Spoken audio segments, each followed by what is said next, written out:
Assalamualaikum warahmatullahi wabarakatuh. Perkenalkan, nama saya Eka Saryana. Saya ingin menjelaskan terkait dengan pengertian hukum Islam dan macam-macam hukum Islam.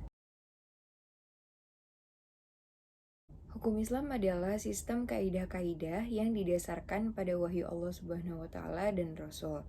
Hukum Islam mengatur tingkah laku dan mengikat bagi semua pemeluknya.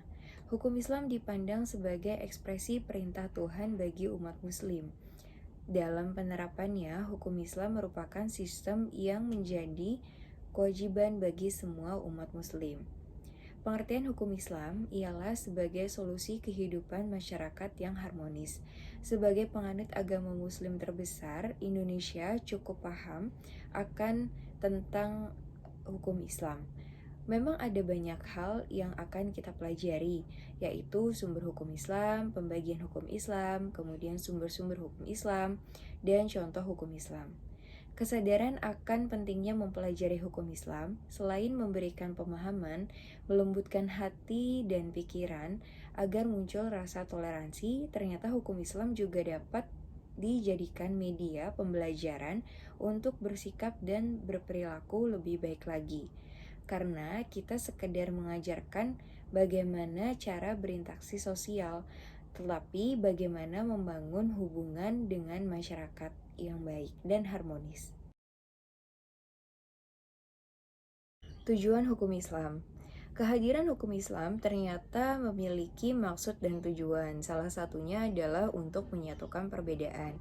Mengingat banyaknya interpretasi tentang ajaran agama Islam, interpretasi yang timbul inilah yang dapat memicu terjadinya perbedaan pendapat, konflik, dan pemahaman radikal, serta sifat keegoisan dari masing-masing golongan. Hukum Islam bertindak sebagai pedoman hidup yang harus dipatuhi oleh semua umat muslim. Hukum Islam membantu umat Islam memahami bagaimana mereka harus menjalani setiap aspek kehidupan mereka sesuai dengan perintah Allah Subhanahu wa taala. Hukum Islam dapat menginformasikan setiap aspek kehidupan sehari-hari bagi seorang umat muslim. Tujuan hukum Islam merupakan hukum yang kompleks dan setiap tujuan hukum Islam harus berdasarkan Al-Quran dan hadis. Hukum Islam juga melindungi kebutuhan manusia akan kehidupan duniawi dan akhirat.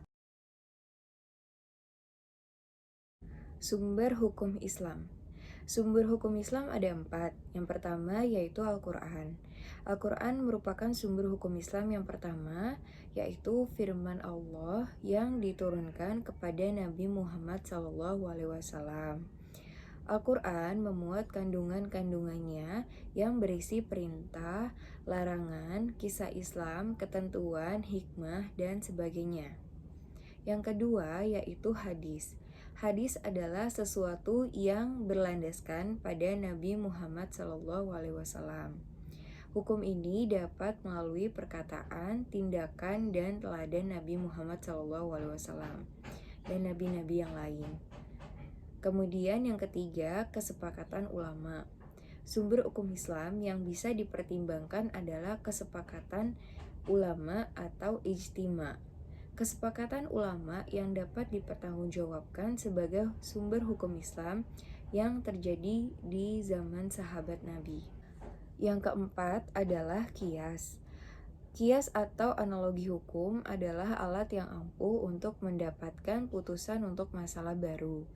Qiyas menjelaskan semua yang tidak ada dalilnya, nasnya dalam Al-Quran ataupun hadis dengan cara membandingkan sesuatu yang serupa dengan sesuatu yang hendak diketahui hukumnya tersebut. Contohnya, narkoba telah dianggap tidak diperbolehkan melalui analogi hukum dari larangan alkohol yang diatur dalam Al-Quran. Macam-macam hukum Islam. Syariah mengatur semua tindakan manusia dan menempatkannya ke dalam 5 kategori. Ini meliputi hukum wajib, sunnah, haram, makruh, dan mubah. Yang pertama wajib.